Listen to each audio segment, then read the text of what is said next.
이번 코너는 취재 파일입니다. 관심사가 큰 경제 이슈를 하나 골라서 심층적으로 파헤쳐보는 시간입니다.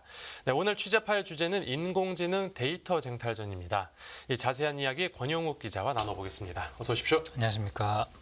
네, 올해 주식시장 가장 큰 화두가 무엇보다 인공지능, AI일 텐데요. 이 인공지능 이미지 분야에서도 핫하죠?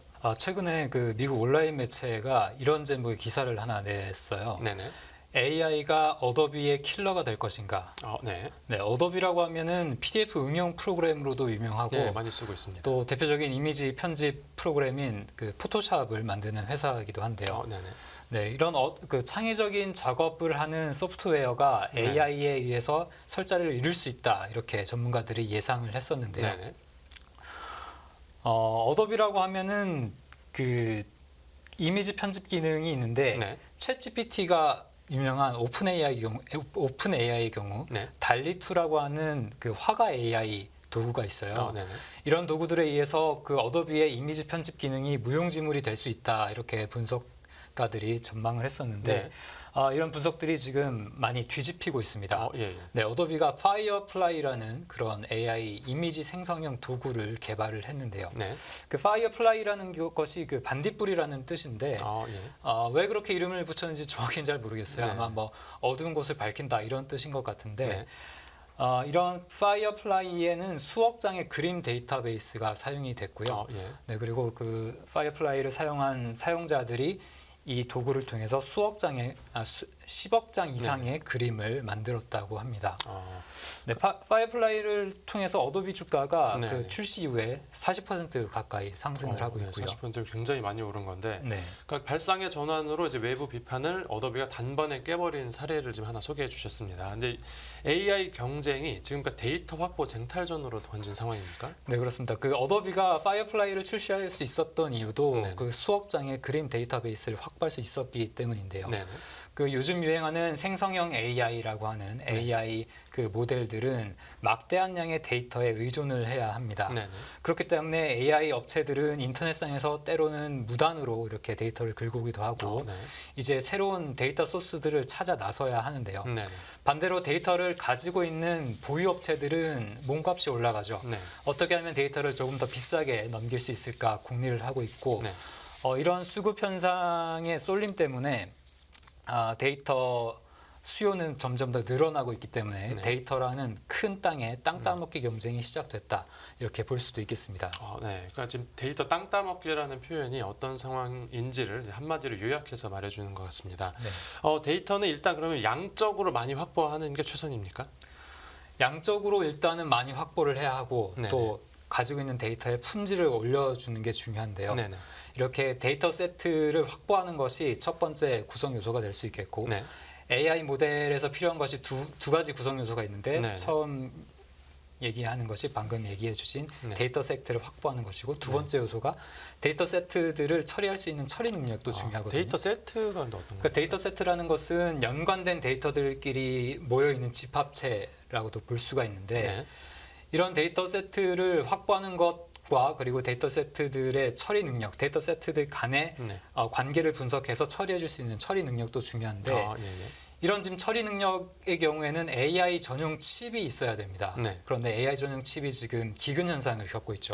네. 그 최근 엔비디아의 몸값이 뛰고 있는 이유이기도 한데 네. 이렇게 두 번째 구성 요소에 있어서 어떻게 발전시킬 수 있는 한계에 지금 부닥치다 보니까 네네. AI 업체들이 첫 번째 구성 요소 데이터 세트를 양적으로 크게 확보하고 질적으로 품질을 높이는 그런 노력에 더욱더 경주하고 있는 그런 상황입니다. 그러니까 일단은 최대한 많이 확보를 하려고 하는 상황인 것 같은데, 근데 이렇게 데이터를 두고 다투는 거는 데이터가 한정돼 있어서 그런 겁니까? 네, 그렇습니다. 그 한정된 그러니까 활용 가능한 데이터가 한정이 돼 있다 보니까 예. 데이터 수요는 지금 빠르게 늘고 있는데 전문가들은 이런 예상도 합니다. 시스템 트레이닝에 활용을 할 수 있는 양질의 텍스트 데이터의 경우에는 네네. 오는 2026년이면 소진될 수 있다라고 AI 연구기관인 에폭 AI라는 곳에서 그렇게 진단을 하게 됐습니다. 3년밖에 안 남은 거네요, 예측대로라면. 네, 그렇습니다. 그러면 지금 고급 데이터 같은 경우는 부르는 게 값일 것 같기도 합니다.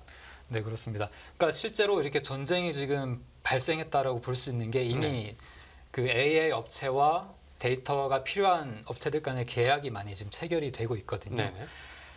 그 바로 지난달에는 그 챗GPT로 유명한 오픈 AI가 네. 뉴스 통신사죠. AP 통신과 기사 아카이브에 접근할 수 있는 계약을 맺었고요. 네. 또 오픈 AI는 사진 데이터 보관소인 셔터스톡과도 계약을 맺었습니다. 네네. 네, 오픈 AI가 참 좀 활발히 지금 움직이고 있고요. 네네. 그리고 구글 같은 경우에는 그 작곡 AI 도구에 들어갈 아티스트 목소리를 따기 위해서 유니버설 뮤직과 지금 계약을 논의 중이라고 하고요. 네.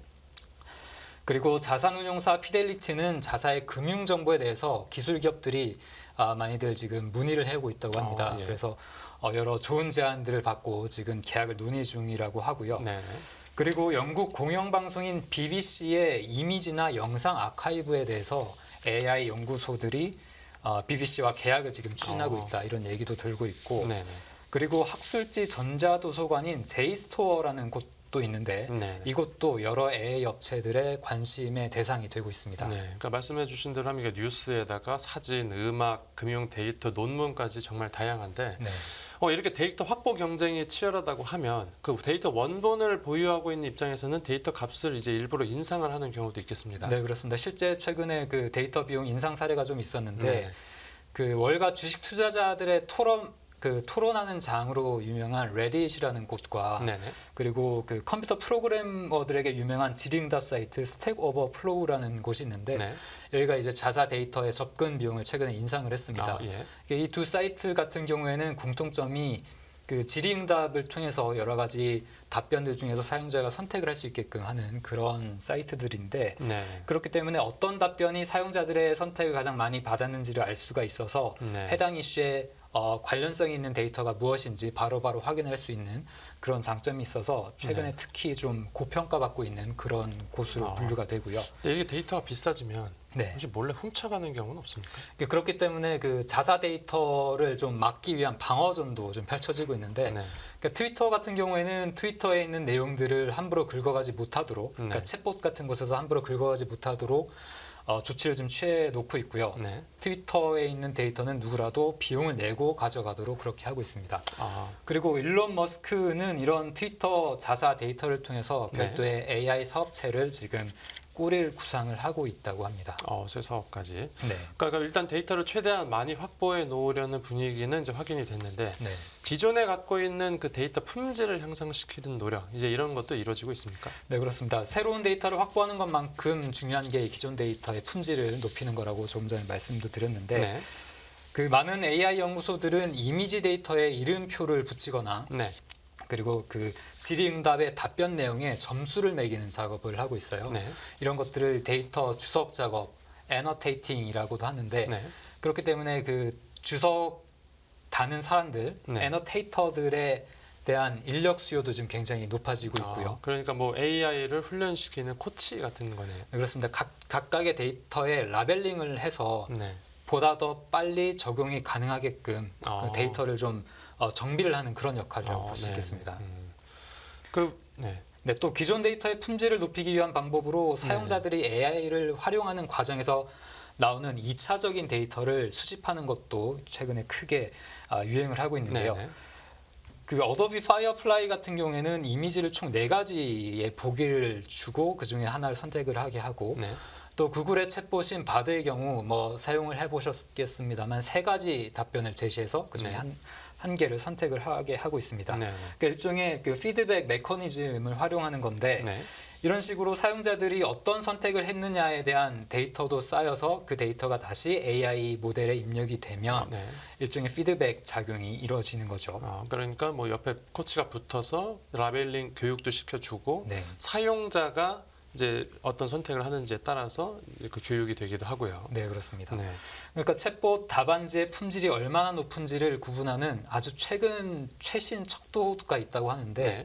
그 사용자들이 4가지 선택지 중에 하나를 선택하는 것에서 네. 넘어서서 그 선택지를 다른 곳에다가 복붙을 하는지 복사 붙여넣기. 네, 카피 앤 페이스트를 네. 하는지 그 여부가 최근에 가장 중요시 보는 척도라고 업계 관계자들은 그렇게 얘기들을 또 하고 있습니다. 그 구글 번역기가 아주 그렇겠죠? 그렇습니다. 대표적으로 좀 가장 성공한 사례가 이런 네. 피드백 과정에서 성공한 사례가 구글 번역기라고 볼 수 네. 있겠습니다. 그러니까 복붙을 많이 하면 할수록 이 데이터가 좋은 데이터라고 AI가 인식을 하는 그런 네. 식인 것 같고 네.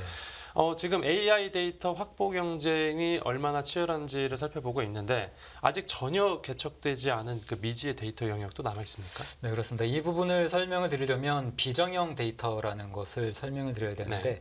그러니까 데이터를 세 가지 범주로 구분을 할 수 있는데 하나는 정형 데이터, 네. 그리고 비정형 데이터, 그리고 네. 반정형 데이터가 있는데요. 네. 정형 데이터와 비정형 데이터의 중간에 있는 것들을 반정형 데이터라고 합니다. 네. 반이 안티가 아니라 하프의 뜻인데, 네. 그러니까 정형 데이터부터 말씀을 드리면 스트럭처드 데이터라고 해서 네. 구조화된 데이터, 그러니까 어느 정도 정리가 되어 있는 데이터인데 네. 서로 연관성이 있는 데이터들끼리 이렇게 모여 있어서 네. 바로 적용이 가능하고 또 네. 관리도 가능한 그런 데이터를 정형 데이터라고 하고요. 네. 그리고 비정형 데이터는 이제 그 반대죠. 그러니까 unstructured 데이터인데 네. 서로 일반적으로 연관성이 없는 데이터들을 그러니까 총칭해서 비정형 데이터라고 합니다. 중구난방 데이터가 있는 거죠. 그렇죠. 네. 그러니까 그 조금 더 구체적인 예를 들면 네. 그 기업들이 어떤 네. 고객 콜 문의를 받으면 ARS 네네 문의, 그런 콜센터 기록들을 가지고 있잖아요. 네네네. 그런 것들을 그냥 무의식적으로 쌓아놓고 있는 경우가 많다고 해요. 예. 그리고 기업들이 네. 고객들의 지출 기록도 무의식적으로 그냥 가지고 있는데 네. 그런 것들을 잘 관리해서 활용을 할 수 있다면 네. 그런 콜센터 기록들은 앞으로 이제 고객들의 질의에 대해서 콜센터 직원들이 응답을 하는 데 있어서 큰 도움을 줄 수 있을 것이고 네네. 그리고 고객들의 지출 데이터는 그 회사의 매출을 늘리는데 좀 직접적인 도움을 인사이트를 줄 수 있겠죠. 네. 카드사 같은 경우가 그렇겠죠. 이제 네, 지출 그렇습니다. 내역이 있으면 이제 소비자별로 나이대별로 성별로 이제 분류를 해서 어떤 지출 패턴이 있는지 확인하고 네. 상품을 추천해 준다든가 할 네, 수도 있겠죠. 네. 카드사는 아마 그런 데이터를 이미 이제 활용하고 있어서 더 이상 비정형 데이터는 아닐 것 같지만 네. 아무튼 기업들이 일반적으로 이렇게 활용하지 못하고 있는 비정형 데이터가 네. 전체 데이터에서 한 80%에서 많게는 90%까지 차지하고 있다라고 네, 이렇게 상당합니다. 전문가들은 보고 있습니다. 네. 그만큼 아직 개척되지 않은 데이터 소스의 분야가 많다라는 건데요. 네. 전문가들은 이런 비정형 데이터들을 활용할 수 있는 방법만 찾아낸다면 네. 그 해당 기업은 분명히 경쟁 우위를 가질 수 있고 네. 그 잠재력을 가진 거대한 데이터 소스가 비정형 데이터다라고 네, 이렇게 보고 있습니다. 네. 설명을 들어보면 그러니까 비정형 데이터라는 게 약간 빙산 아래 보이지 않는 부분에 해당하는 네네, 것 같은데 그렇습니다. 그러면 데이터 개발 업체들도 점점 이쪽으로 몰리지 않을까요? 네, 실제로 지금 두 대형 기술 기업인 아마존과 마이크로소프트는 자신들이 법인 고객이 있을 거잖아요. 네네. 기업 고객들이. 그 네. 기업 고객들이 가지고 있는 비정형 데이터를 어떻게 더 잘 관리할 수 있을지 네. 도움을 줄 수 있는 도구를 개발해서 지금 제공을 하고 있고요. 네. 그리고 그 데이터베이스 업체 스노우플레이크라고 아마들 많이 들어들 보셨을 텐데 데이터베이스 업체라는 것의 그 역할이 네. 그렇게 그냥 기업 내부에 아무렇게나 쌓여 있는 데이터들을 잘 살펴서 분석해서 통합시키고 관리시켜주는 그런 네. 역할을 한다고 해요. 네. 이 스노우플레이크의 제품 담당 부사장이 참 재밌는 말을 한마디 했는데 네. 고객들이 자신들의 데이터 저장고를 허무는 모습을 바라보면서 네. 우리 사업은 호황을 누리고 있다 이렇게 얘기를 했어요. 그러니까 기업들이 그동안 데이터를 아무렇지도 않게 그냥 저장고에 그냥 쌓아놓고 있던 것들을 네. 이제 활용할 준비를 하고 있다. 허물면서 활용할 준비를 하면서 자신들은 스노우플레이크 같은 경우는 그렇게 돈을 벌고 있다. 이런 얘기를 했고요. 네. 이런 스노우플레이크뿐만 아니라 작은 업체들, 스타트 업체들도 이쪽 사업에 몰리고 있습니다. 네. 그 최근 한두 달 사이에 다들 나온 소식들인데 네. 그 위비테, 파인콘, 네온 이런 스타트 업체들이 그 스타트업 펀딩에서 대규모 자금 조달에 성공했다는 소식들이 계속 나오고 있고요. 네. 네, 지금까지 쭉 지금 현재 상황들을 말씀을 드렸는데 네. 그러니까 이런 현상들을 돌이켜 봤을 때 데이터 쟁탈전은 이제 시작일 뿐이다. 네. 앞으로 펼쳐질 경쟁은 무궁무진하다 이렇게 볼 수 있겠습니다. 네, 이제 말씀해 주신 대로 앞으로 데이터 쟁탈전이 어떻게 전개될지 흥미진진할 것 같습니다. 네, 오늘 취재 파일은 여기서 정리하겠습니다. 잘 들었습니다.